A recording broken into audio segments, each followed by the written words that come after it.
Hello friends, Koolio here, and welcome back to the channel. Today guys, I want to talk to you a little bit more about Warhammer Odyssey. Now yesterday I posted a video talking about some of the information that's come to light over on their official website, their Discord page, as well as on their social media sites, talking about the game's soft launch, which should be coming out hopefully within the next couple of days, next couple of weeks they said, as well as the official launch of the game, which they slated to finally release sometime by the end of January of 2021.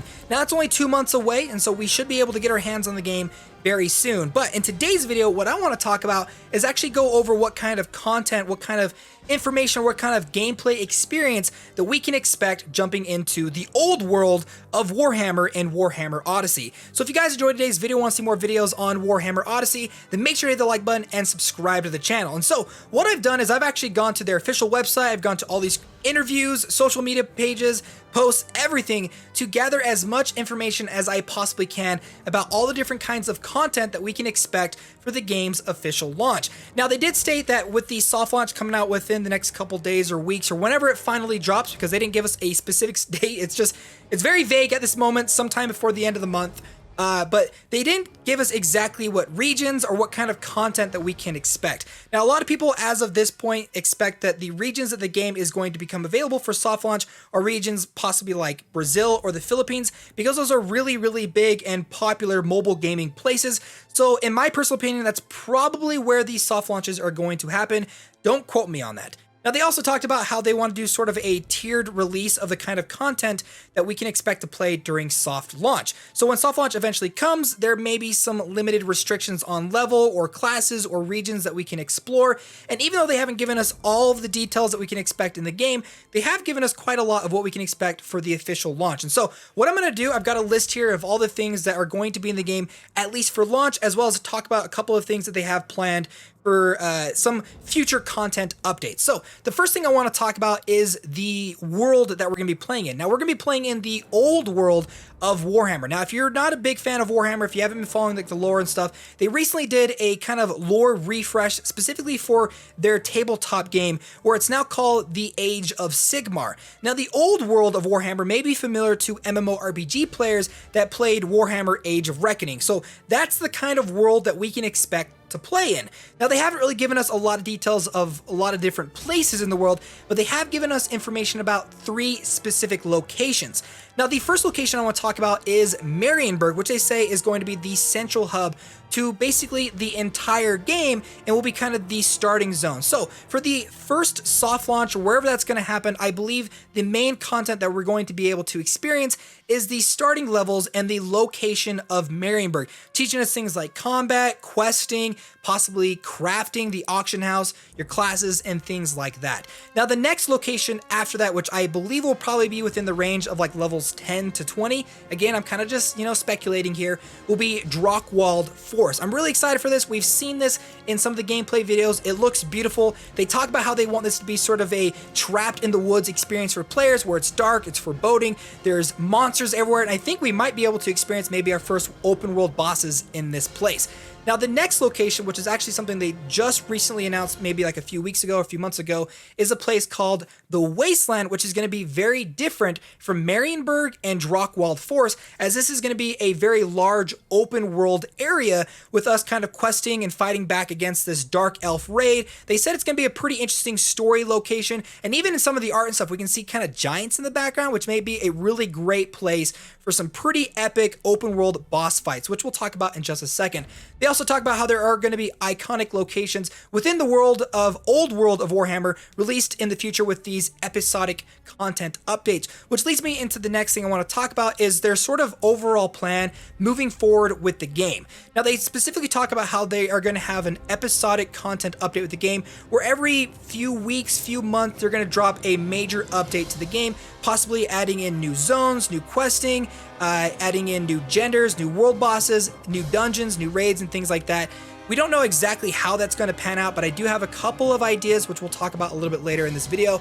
They also went on to talk about how each of the zones in the game are going to be roughly a square kilometer each, which is going to be a pretty big zone with lots of stuff for us to explore. There's going to be a main storyline quest for each of the regions with lots and lots of side quests to be found throughout the entire world. There's going to be group dungeons, multi-group raids. There's going to be mercenary companies, which is basically guilds, and the ability to team up with other players. They do go on to talk about how higher level players can team up with lower level players, but there isn't a system in place to kind of squish levels, and the lower level players may find it difficult to play with their higher level friends as it will be more challenging for them. They may die a lot more, and they're not going to receive the same great rewards that their other, teammates that are of a higher level are going to receive. Now, let's go ahead and talk about the races and the classes in the game. Starting off for the official launch, there are going to be 3 races available for us to play.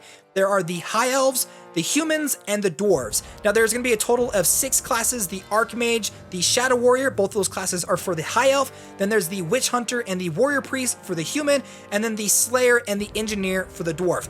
And yes, each of those classes is race and gender locked as of right now. They have plans to add different genders for the classes moving forward. They've even showed some art and stuff over on their Facebook page talking about how they are currently working on the other genders for these specific classes, but they don't have plans to have those launched at the official launch. So do keep that in mind if you're one of those players that, you want to play a specific gender for a specific class.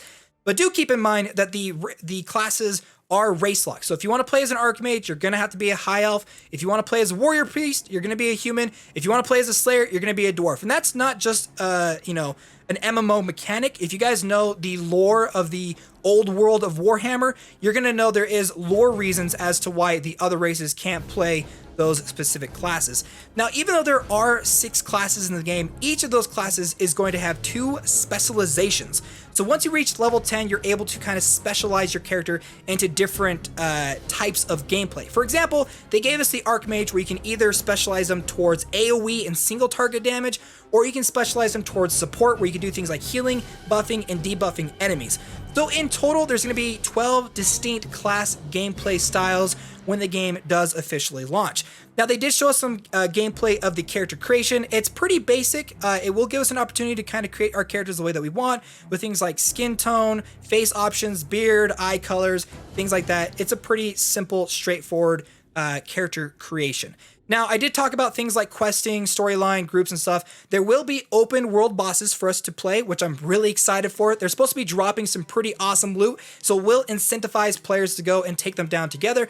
There is going to be an auction house in the game. They specifically stated that you can become very wealthy in this game through the auction house.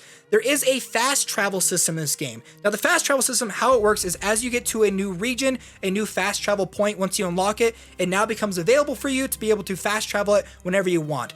As of right now, though, they do not have any plans for mounts in the game, but there is a potential of having them sometime in the future.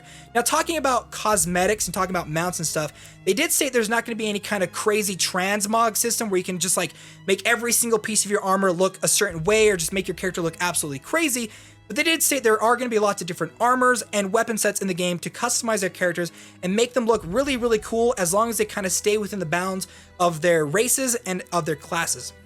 Now, we've talked about this before in the previous video, and it's been like one of the biggest parts of the game itself. There's not going to be any autoplay in the game. There's no auto combat, no auto pathing, but I also wanted to bring up that there's not going to be any energy system in this game. So you can play this game as much as you want. There's not going to be any kind of energy system, which I believe will lead to things like no energy system for group dungeons, multi-group raids, and things like that. So thank you. I hate energy systems. I'm glad that it's not going to be in the game.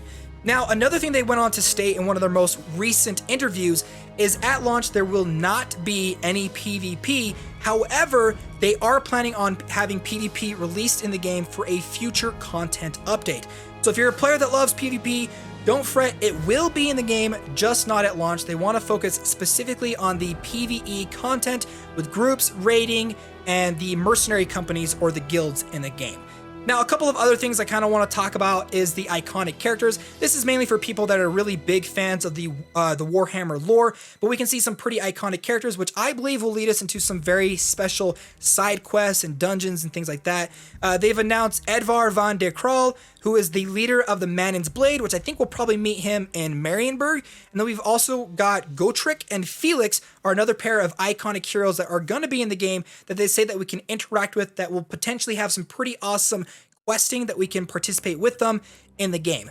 Now, the last thing I want to talk about, one of the most important things, is the cash shop in the game. Now, they've talked a little bit about the cash shop, specifically saying that you'll be able to pay for things like convenience items and not pay-to-win items. I'm hoping it'll be focused a lot towards very, very basic convenient items. They said that there's not going to be any kind of game-breaking items in the cash shop or anything to negatively impact the free-to-play player's experience.